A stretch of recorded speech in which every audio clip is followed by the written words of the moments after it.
Carwyn ap Myrddin ydw i, wedyn busnes Carwyn ap plymio gwresogi. So, fel mae'r enw'n dweud, gwahanol fath o waith plymio arbenigo mewn bathrooms ag ati. Mae hefyd ochr gwresogi, beleri gas, a gobeithio yn y dyfodol edrych ar gwahanol fath o systemau gwresogi fydd yn codi. Ie, dwi'n byw yn Efyn ac yn gweithio o'r ardal yma, ond mae'n ardal mae rhaid teithio fo'r gwaith, felly dwi'n mynd o gwmpas Gwynedd ag i Sir Fôn hefyd.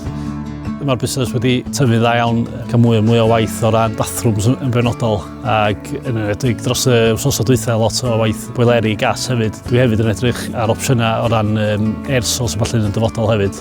Ie, oedd eisiau hyd i'r hwbenter a'r grant penodol drwy'r cyfryngau cymdeithasol, Twitter dwi'n meddwl oedd hi. Ie, oedd y help gan hwbenter ag Aled yn benodol yn werthfawr iawn. Oedd o'n barod iawn i ateb cwestiynau ac yn disgrifio pethau dda iawn. Oedd y grant yn un gwahanol i dod ddim yn benodol jyst ar gyfer offer, a falle oedd yna fwy o gymorth i gael, so o'n helpu efo'r creu cynllun busnes.